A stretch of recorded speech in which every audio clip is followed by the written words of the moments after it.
안녕하세요. 오늘은 신용카드에 대해 알아보도록 하겠습니다. 여러분, 지금 지갑을 한번 열어보세요. 지갑에 현금이 두둑하신 분 계신가요? 대부분 없으실 텐데요. 요즘은 편의점에서 소액의 물품을 구매할 때도 대부분 카드를 사용합니다. 또 실물 카드를 가지고 다니지 않고 S페이, L페이, QR코드 결제 등 모바일 간편 결제 서비스 이용까지 카드를 더욱 편리하게 쓸 수 있게 되었습니다. 이제는 신용카드 없이는 생활에 불편을 겪게 될 만큼 우리의 금융생활에 깊숙이 자리 잡게 되었는데요. 그래서 오늘은 신용카드의 모든 것에 대해 알려주실 강사님을 모셨습니다. 강사님, 안녕하세요. 안녕하세요. 신용회복위원회 신용교육 전문 강사 장명입니다. 강사님, 제가 오프닝 때 신용카드에 대해 배운다고 했는데요. 이 신용카드 사용 팁, 이런 것들을 배우게 되는 건가요? 오늘은 어떤 걸 배우는 거죠? 네, 오늘은 우선 신용이란 무엇이고 그 신용의 바탕을 둔 신용카드는 무엇인지 알아보려고 합니다. 또 신용카드 선택하는 방법, 그 다음에 유형이나 종류, 신용카드 거래 구조, 신용카드의 대출 기능, 그 외의 다양한 팁을 알려드리려고 합니다. 오늘 배울 내용을 소개받으니까 신용카드에 대해서 이렇게나 배울 것이 많았구나 하는 생각이 드는데요. 그럼 오늘 강의도 잘 부탁드리겠습니다. 네, 저도 최대한 쉽게 잘 설명해 보겠습니다. 네, 그럼 말씀해 주신 대로 이 신용카드에 붙는 이 신용에 대한 의미부터 좀 설명해 주시면 좋을 것 같은데요. 신용이란 무엇인가요? 네, 신용은 사람에 대한 믿음을 의미합니다. 돈을 빌리거나 물건을 먼저 사고 언제까지 갚겠다는 약속을 잘 지키는 사람이 신용 있는 사람인 거죠. 그렇죠. 네. 그런데 요즘은 이 가족, 친지 간에도 금전거래 시 유의하라고 하잖아요. 그런데 신용카드 회사는 사실 저와 잘 모르는 사이인데 어떻게 저를 믿고 카드를 발급해 주는 걸까요? 그러게요. 신용카드 회사는요, 개인의 소득 수준, 신용거래 이력, 연체 여부 등으로 개인의 신용을 평가해요. 이를 종합해서 신용이 있다고 평가받으면 신용카드를 발급받을 수 있는 거죠. 어떻게 보면 신용카드 자체가 이 신용의 증표 같은 거네요. 네, 그렇다고 볼 수 있습니다. 강사님, 그런데 어떤 신용카드를 선택하는 게 좋을까요? 저도 신용카드를 사용하고 있긴 하지만 카드사와 카드 종류가 너무 많다 보니까 어떤 신용카드를 선택해야 할지 고민될 때가 있더라고요. 그렇죠. 먼저 지출 항목과 월 사용액을 점검해 봐야 하는데요. 내가 직장인이고 매일 점심값 지출이 있다 하면 점심값 할인카드. 평소에 내가 배달 음식을 많이 시킨다 하면 배달비 적립카드. 또 자녀 학원비 지출이 많아지면 교육비 할인카드. 온라인 쇼핑을 평소에 많이 한다 하면 쇼핑 할인카드 이런 식으로요. 최근 3개월에서 6개월치 자신의 지출 성향을 파악하고 이에 맞는 카드를 선택하는 것이 좋습니다. 네, 신용카드는 연회비 등도 있기 때문에 사용하지도 않는 카드를 너무 많이 보유하는 것은 좋지 않을 것 같아요. 네, 아주 잘 알고 계시네요. 신용카드사는 카드 발급 및 배송, 회원 관리, 부가 서비스 제공 등의 비용을 충당하기 위해서 매년 연회비를 부과합니다. 이 신용카드에 탑재되는 부가 서비스가 많을수록 연회비 부담이 커지기 때문에 내 소비 패턴에 잘 맞는 카드의 연회비만 부담하는 것이 필요하겠죠. 그렇군요. 또 부가 서비스 제공 조건으로 내세우는 이용 실적에도요, 여러 가지 조건이 있는 경우가 참 많습니다. 예를 들면 세금이나 공과금 납부 실적은 이용 실적에서 제외. 또 월 통합 할인은 1만 원 이내. 할인 혜택을 받은 항목은 이용 실적에서 제외 등 이용 조건이 따르는 경우가 있습니다. 따라서 상품 안내장의 이용 조건도 꼼꼼히 살펴보는 게 좋겠죠.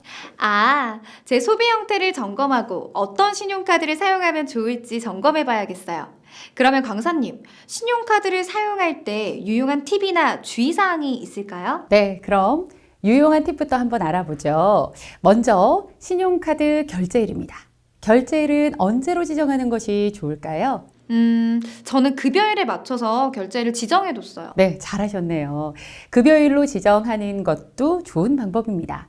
급여일로 지정을 하면 급여 입금일 이후에 카드 대금이 출금되기 때문에 연체될 확률이 매우 적겠죠. 그런데 14일로 지정하는 것도 매우 좋습니다. 14일이요? 왜죠? 자, 혹시 이런 경험 있으세요? 카드 대금이 예상과 다르게 빠져나간 경우인데요.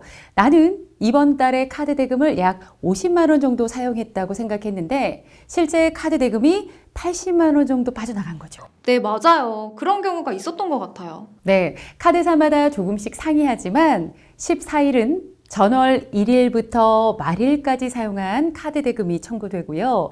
카드 실적도 1일부터 말일까지 쓴 금액으로 책정하기 때문에 카드 실적과 이용 금액을 일치시키려면 14일 전후로 지정해서 한 달 지출 관리하는 것이 좋아요. 그리고 나의 지출 내역과 카드 실적 등 꼼꼼히 확인하고 싶은 분들에게 이 방법을 적극적으로 추천하는 바입니다.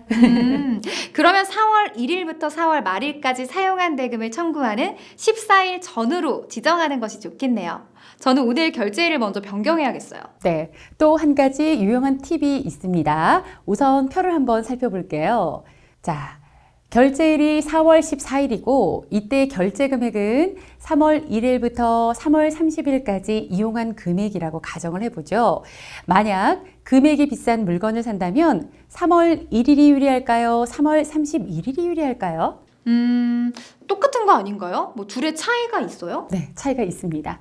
만약 3월 31일에 300만 원짜리 물건을 구입했다면 14일 후인 4월 14일에 결제를 바로 해야 합니다. 그런데 3월 1일에 구입했다면 결제를 45일 뒤인 4월 14일에 하게 되는 거죠. 쉽게 얘기하면 돈을 빌려 쓰는 기간이 3배까지 길어지는 거네요. 그렇죠. 그래서 고가의 물건을 살 때 카드를 현명하게 쓸 수 있는 팁인데요. 그 300만 원을 매일 이자가 붙는 CMA 통장 등에 넣어두면 그만큼 이자를 받을 수 있잖아요. 그래서 큰 이자가 아니더라도 이런 습관을 기르는 게 좋겠죠. 네. 고가의 물품은 월초에 결제하는 방법. 작은 습관부터 갖추는 게 좋겠네요. 아무래도 신용카드를 무분별하게 사용하면 지출 통제가 어려워질 때가 생기는 것 같아요. 맞아요. 그래서 통제되지 않은 분들은 체크카드를 사용하는 것이 좋습니다. 체크카드를 사용하면 통장 잔액만큼만 사용할 수 있고 바로 돈이 나가는 것을 알 수 있기 때문에 과소비를 막을 수 있겠죠. 자, 그럼 조금 더 자세히 알아볼까요? 혹시 하이브리드 카드라고 들어보신 적 있으신가요? 하이브리드 카드요? 저는 자동차 하이브리드는 많이 들어봤는데 하이브리드 카드는 처음 들어봐요. 그게 어떤 거예요? 네. 체크카드와 신용카드를 합친 카드입니다. 아, 두 개를 합쳐놓아서 하이브리드 카드라고 부르는 거군요. 네, 맞습니다. 메인이 체크카드인지 신용카드인지에 따라서 신용결제 서비스를 제공하는 체크카드, 체크결제 서비스를 제공하는 신용카드로 나뉩니다. 신용결제 서비스 체크카드는요, 통장 잔고가 있는 범위까지는 체크카드로 사용하다가 통장에 잔고가 없어도 30만 원 한도까지는 신용카드처럼 사용할 수 있어요. 따라서 급할 때 사용하기 굉장히 좋죠.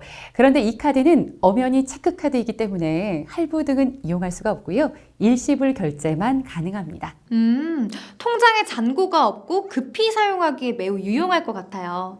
그럼 체크 결제 서비스를 제공하는 신용카드는 주기능이 신용카드인 거죠? 네, 이 카드는 당연히 신용카드인데요. 제한적으로 체크 결제 서비스를 제공합니다.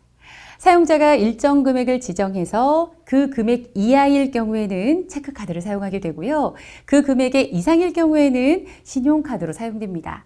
예를 들어 10만 원으로 지정 금액을 설정하면 9만 원 사용할 때는 체크카드로 통장 잔고에서 바로 해당 금액이 출금이 되고요.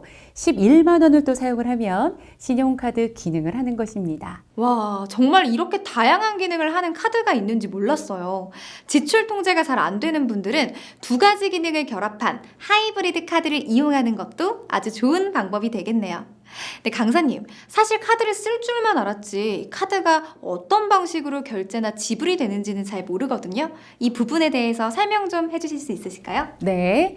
자, 신용카드는 소비자, 신용카드사, 판매점 사이의 거래로 이루어지죠. 먼저 신용카드사는 소비자의 신용 상태를 평가해서 신용카드를 발급해 주고요. 또 소비자는 연회비를 카드사에 지불을 하죠.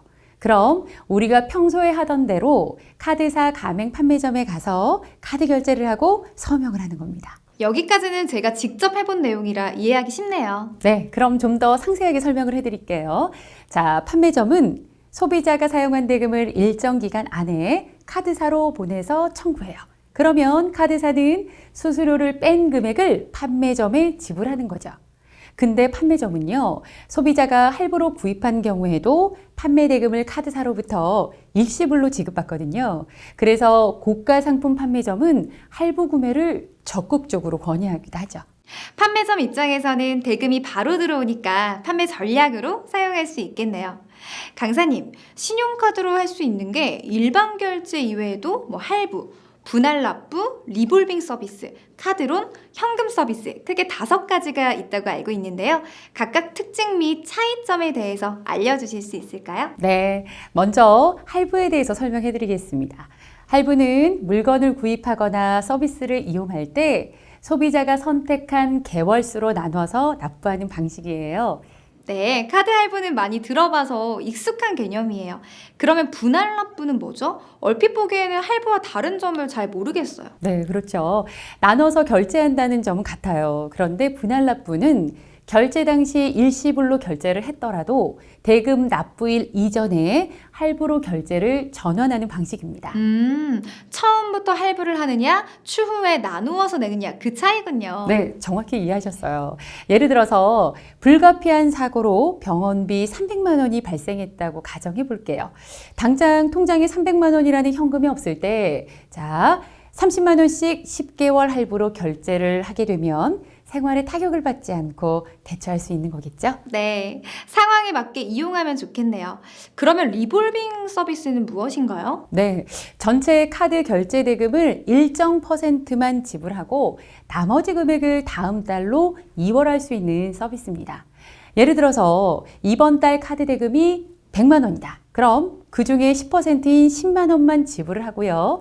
나머지 90%는 다음 달로 미루는 겁니다. 그럼 다음 달에는 2월된 90만 원과 또 해당 달에 사용한 금액을 납부하게 되는 거죠. 만약 이번 달에도 100만 원을 사용했다면 총 190만 원이 되겠죠. 그 달에도 리볼빙 서비스를 이용하게 되면 190만 원의 10%인 19만 원을 납부하고 다음 달로 또 연기하는 것을 말합니다. 이 서비스는 수중에 돈이 없어도 계속 지원할 수 있네요. 네. 이건 잘못 사용하면 정말 위험할 것 같은데요. 네, 맞습니다. 리볼빙 서비스 이자율이 높아서요. 고금리 대출의 개념으로도 생각하셔야 돼요. 물론 갑작스러운 일로 연체하는 것보다는 나을 수도 있겠지만 잘못 이용하면 경제적 손실이 매우 커질 수 있고요. 또 2월 기간이 길수록 수수료율이 높아지니까요. 여유 자금이 생기면 리볼빙 서비스를 빨리 상환해야 합니다. 정말 양날의 검일 수 있겠어요. 또는 요즘 클릭 한 번이면 쉽고 간단하게 서비스를 신청할 수 있으니까 리볼빙 서비스를 이용하시는 분들은 정말 신중하게 생각해야겠어요. 네, 그럼 이번에는 현금 서비스와 카드론에 대해서 알아보겠습니다.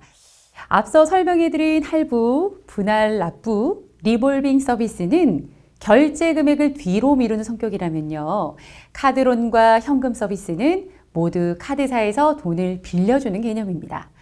당장 다음 달 카드 결제일에 상환하게 되는 단기 대출을 현금 서비스라고 하고요. 최장 36개월까지 카드사에서 장기로 빌려주는 대출을 카드론이라고 합니다. 이런 서비스는 간단하고 손쉽게 사용하기 매우 좋죠. 급하게 현금이 필요할 때 사실 다른 사람에게 빌리는 것도 쉽지 않은 일이잖아요. 그럼 은행에서 대출을 신청하면 되지 않나요? 네, 그런데 은행에서 대출을 받으려면 며칠간의 시일이 걸리기 때문에 급하게 돈이 필요하다면 혹은 은행에서 대출받을 수 있는 여건이 안 된다면 신용카드를 이용해서 당일에 돈을 빌릴 수 있습니다. 그렇지만 카드론 현금 서비스의 수수료율은 매우 높은 편이고요. 신용 점수에도 좋지 않은 영향을 미치기 때문에 카드론 현금 서비스를 받는 일은 절대 쉽게 생각하시면 안 되고요. 또 서비스는 받는 당일부터 수수료가 발생하기 때문에 갚을 수 있는 여력이 생기면 즉시 상환하는 것이 좋습니다. 중도 상환 수수료가 없기 때문에 하루라도 빨리 상환하는 것이 좋겠죠? 네, 카드 한 장으로 간단하게 대출을 받을 수 있지만 정말 필요할 때만 사용해야겠네요. 네, 그렇습니다. 그리고 우리가 쇼핑할 때 가격 비교와 최저가를 찾아서 쇼핑 많이 하시잖아요. 카드 사용할 때도 그렇게 하셨으면 좋겠습니다. 이 쉽고 간편하기 때문에 금리 비교 없이 카드사 서비스를 이용하시는 경우가 많은데요. 여신금융협회 공시정보 포털에 접속을 하면 신용카드 상품 공시가 있어요. 상품별 수수료율, 신용점수별 수수료율이 공시되어 있기 때문에 카드 대출이 필요하신 분은 조금이라도 낮은 금리로 이용하실 것을 추천해 드립니다. 아, 꼭 필요할 때 금리를 비교해서 선택하는 것이 좋겠네요. 오늘 정말 유용한 정보를 많이 알려주시네요. 다음은 신용카드 분실에 대해서 알려주신다고요? 네, 맞습니다. 아나운서님은 카드 뒷면에 혹시 본인 서명 해두셨어요? 네, 카드 발급받을 때 은행원께서 꼭 카드 뒷면에 서명하라고 알려주셔서 저는 서명을 즉시 바로 했습니다. 네, 아주 잘하셨습니다. 카드 뒷면에 서명하는 이유는 분실 시 대비하기 위해서거든요. 그래서 원칙상 가맹점에서는 신용카드 뒷면에 있는 서명과 또 소비자가 결제 시 하는 서명을 비교해서 동일인임을 확인해야 합니다. 만약 서명을 비교하지 않아서 발생한 부정결제는 가맹점에서 배상해야 하고요. 같은 모양으로 가짜 서명을 한 경우에는 카드사에서 배상해야 합니다. 하지만 신용카드에 아예 서명이 없다면 동일인임을 확인할 수 없게 되고 배상을 받을 수 없게 될 수 있습니다. 그만큼 서명이 매우 중요하네요. 네, 서명을 했고 부정 사용이 확인이 되면 카드 분실 신고 60일 전에 일어난 피해액에 대해서는 100% 보상 청구를 받을 수 있게 됩니다. 앞으로 결제 후 서명을 할 때 꼭 신용카드 뒷면에 있는 사인과 동일하게 서명하고 서명이 빠진 카드가 없는지 잘 관리해야겠어요. 네, 만일의 상황에 대비해서 카드 뒷면에 서명한 부분을 사진 촬영해 놓으시는 것도 좋은 방법이 될 수 있겠죠. 강사님, 그런데 신용 점수가 낮아서 카드 발급이 어려운 분들이 발급받을 수 있는 카드가 있다고 얼핏 들은 적이 있었는데요. 어떤 카드죠? 네, 바로 저신용자를 위한 햇살론 카드예요. 이 카드는 신용카드 발급이 어려워 결제 편의성, 할부 등 이용 혜택에서 소외된 분들을 위한 카드인데요. 신청 자격은 다음과 같습니다. 그리고 신용회복위원회 채무 조정을 받고 계신 분들이 발급받을 수 있는 카드도 있어요. 아, 신용카드 이용이 어려운 분들에게 희소식이네요. 신용카드 이용 혜택도 보고 또 연체 없이 납부하면 신용 점수에도 좋은 영향이 있으니까 필요하신 분들은 지원 조건이 되는지 확인해 보시고 발급받으시면 도움이 되겠습니다. 오늘 강사님 강의를 듣고 보니까 똑똑하게 잘 사용하면 카드 혜택도 보고 신용 점수도 올리고 아주 좋을 것 같아요. 그런데 무심코 사용하면 카드값 그리고 고금리에서 헤어나올 수 없을 것 같아요. 네, 신용카드는 우리의 생활을 편리하게 해주지만 신용카드를 무분별하게 사용하면 문제가 일어날 수 있죠. 그렇기 때문에 신용카드 사용에 더 신경을 써야 합니다. 네, 오늘 강의 정말 많은 도움이 됐습니다. 네, 도움이 됐다니 다행입니다. 자, 그럼 오늘도 배운 내용을 복습하는 차원에서 퀴즈를 좀 내볼까 하는데요. 네, 좋습니다. 오늘 제가 귀를 기울여서 들었으니까 자신 있습니다. 네, 자, 그럼 첫 번째 문제 드립니다. 첫 번째는 OX 퀴즈인데요. 자, 리볼빙 서비스는 카드사에서 고객들에게 저금리로 혜택을 제공하고 있다. X. 네, 맞습니다. 리볼빙 서비스는 10% 이상의 고금리 서비스입니다. 자, 그럼 다음 문제입니다. 판매점은 소비자가 할부로 물건을 구매해도 카드사로부터 구매 금액을 일시불로 받는다. 오, 일시불로 받습니다. 그래서 할부를 마케팅 전략으로 사용한다고도 아까 설명해 주셨잖아요. 네, 정확히 기억하고 계시네요. 자, 그럼 다음 문제입니다. 신용카드 결제 대금 납부일은 며칠로 하는 것이 좋다? 14일. 카드사마다 다소 차이는 있고 또 1일부터 말일까지 이용 대금이 청구되는 날로 선택하는 게 좋습니다. 네, 정확하게 알고 계시네요. 대단하십니다. 자, 그럼 마지막 문제입니다. 소득이나 자산이 많으면 신용 점수가 높다. X? 네, 맞습니다. 소득이 높을 경우에 부채를 상환하기 유리하다는 측면에서는 신용 관리에 유리하게 작용할 수는 있겠죠. 다 맞추셨으니까 정말 대단하십니다. 네. 강사님께서 잘 설명해 주신 덕분이죠. 오늘 강사님 덕분에 신용카드에 대해 더욱 많이 알게 됐습니다. 감사합니다. 혹시 마지막으로 하고 싶은 얘기가 있으실까요? 네.